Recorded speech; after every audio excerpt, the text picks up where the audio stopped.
Recognition is building that to get a good education, children need to be eating properly. The FT's seasonal appeal this year is funding Magic Breakfast to go into all sorts of schools across the country to make sure that kids are eating properly so that they can learn. We're here with Sadiq Khan, Mayor of London, to talk about his priority for universal free school meals for all primary school children in London. Sadiq, thank you so much for making the time to see us. It's a pleasure, good to see you. It seems that your mayoralty and the FT's Christmas appeal this year have a sort of joint priority, which is recognising the link between good nutrition for children and their ability to learn. But this is quite a sort of relatively new policy priority for you. You're now into your third term as London Mayor. Why did you pick on this idea of free school meals, universal free school meals? Well, it's two big reasons. Just think yourself, how do you behave when you're hungry? Right, the word hangry. As adults, we're rational people, but we know when we're hungry, we don't perform at our best. But the second thing is, I remember from my own childhood, I remember a few things about being the recipient of means-tested free school meals. First, the forms my dad would fill in for us to be eligible to receive the free school meal.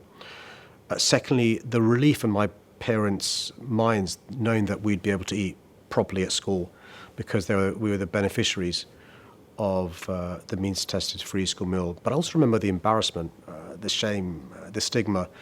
We'd have to queue up in the playground to receive our tickets, and then we'd eat separately from my mates because the free school meal kids were eating separately to the other kids, my friends. And so on some occasions I'd go home for lunch because both of those things were not great. And so when I got the opportunity a couple of years ago, and particularly when I was hearing some of the stories from parents skipping meals their kids could eat at the worst of the cost of living crisis, I had stories told to me by teachers about teachers bringing in food themselves because they're really worried about the kids not having not just a lunch but a breakfast as well. We had stories about children taking an empty packed lunch and pretending to have a lunch to avoid embarrassment and so forth. Many parents doing 2-3 jobs, choosing eating over eating. And so I thought, what can we do from City Hall to support these families? So we did some research about the cost. And we introduced, and I'm really proud, one of my proudest achievements, universal free school meals for every child that goes to a state primary school. In the first year alone, we provided 43 million meals. Around 300,000 children have benefited from this. And here's the real prize. We got lots of people doing evaluations. The first one came in last week from the Impact on Urban Health. And they've analysed the results from the first year. And they found, number one, it's had a positive financial impact on families. 84% have better family finances, significantly improved because of our policy. Number two, it's improved children's health and well-being. Number three, parents are reporting, teachers are reporting, children are calmer, they're better behaved, they can concentrate more, and they're being more productive. The fourth thing we were told, which was that the relationship between parents and schools has improved because schools aren't chasing parents for school dinner debt. So you've obviously been able to do your initiative because, you know, inside your mayoralty, you can control, your budget, make priorities for your budget. I was talking to David Laws, who was the minister who got through universal free school meals for 5 to 7-year-olds under the coalition government. He said the crucial thing was getting it legislated so that no future set of Tory ministers could unpick it and reverse that decision. Yeah. And that was quite a tough fight.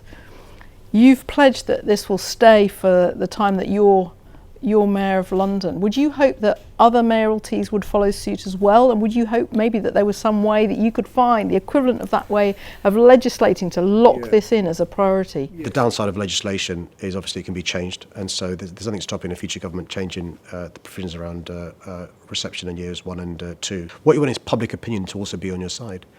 And I visit schools all the time, and the joy in the children's faces, it's something that never leaves you.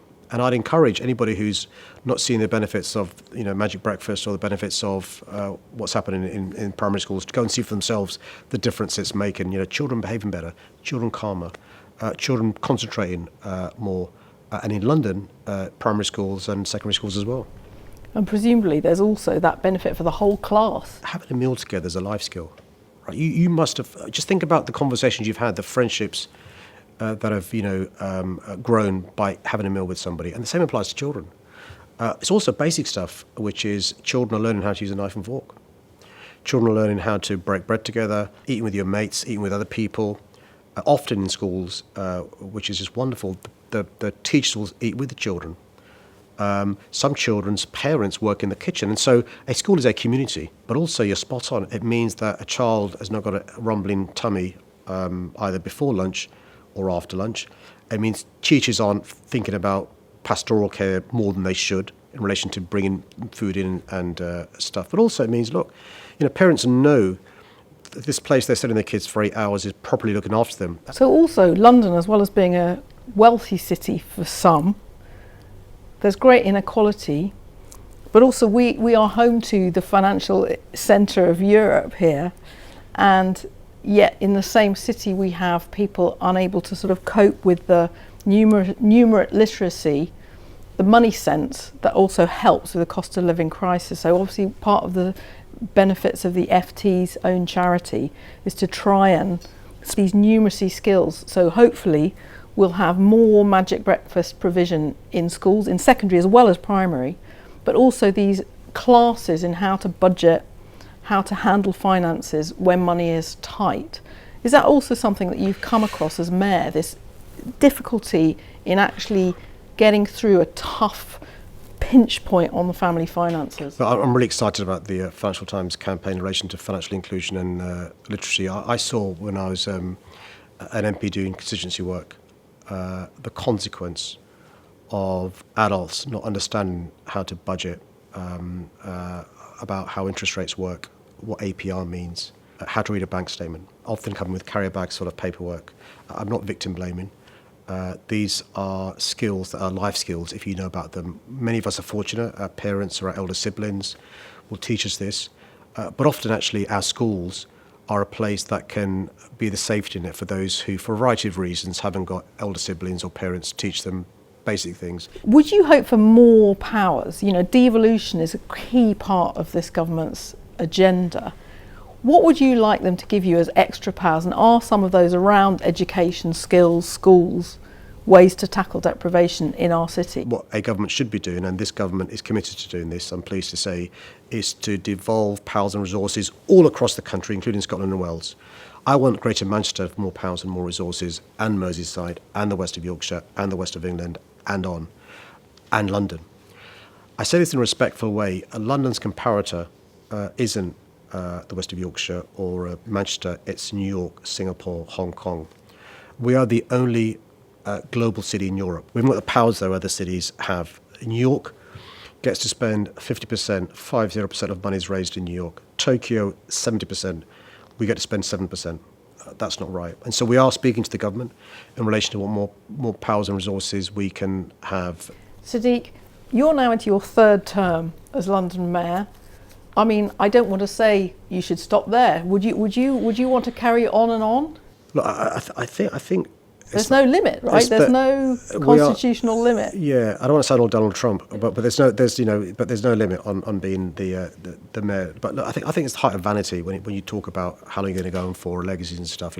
It's only been 4 months. I've had, in 8.5 years, there's only been 4 months where I've had a Labour government. And I think when I think about the previous 8 years, we've been, rowing against the tide of a Conservative government. I've now got the winds of a Labour government at my back, and it's quite good. And so let's see. And last time Donald Trump was president of the United States, you and he got into quite a war of words. Would you be happy to welcome the second Donald Trump presidency to London? I mean, the thing that's really important that I say, to avoid any misunderstanding, is, look, I'm somebody who believes in democracy and believes in the power of elections. And I think, all of us should recognise that Donald Trump was voted the president of the USA, and that's just a fact. And so I congratulate him on being elected the president. He's the president-elect, and he will become the president on January the 20th. And I'm also somebody who loves America. I've got family in America. I love American politics, American culture, American music and fashion, American businesses who create jobs, wealth and prosperity in London. And so I wish America well. But it's a fact we can't ignore that, what happens in America affects us in London, affects us across the country, across Europe, across the globe. We have a special relationship with the USA, and I hope that carries on forever. The thing about special relationship is it's like having a best mate, right? Your expectations of your best mate are different from an acquaintance or a colleague.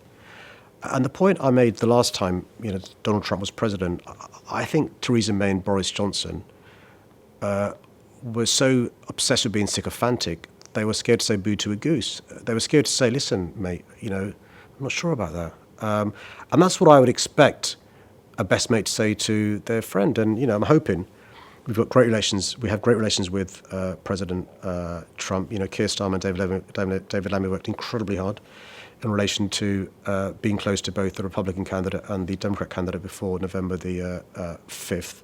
But I will not be scared to speak up for London in relation to concerns I've got about the impact of what the American president does. Because, look, just like we feel the ripples of hope when the US president does wonderful things, we actually experience the ripples of fear when an American president says and does things that aren't, conducive to our progressive values in London. I'm somebody who is pro-human rights. I'm somebody who is pro-women. I'm somebody who is pro-democracy. I'm somebody who, is pro the LGBTQ plus community. So look, if that's the case, that, this president acts in a way that I think, is the opposite of our values, then I've got to speak up for our city. To a frank and robust friendship. Even President-elect Trump would accept, he's a protectionist, he's a nativist, he's a unilateralist.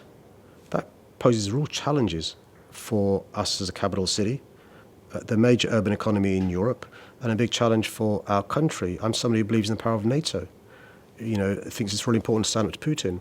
I want a resolution to the conflict in the Middle East. I'm the father of 2 daughters. And so, what the president of the USA does matters.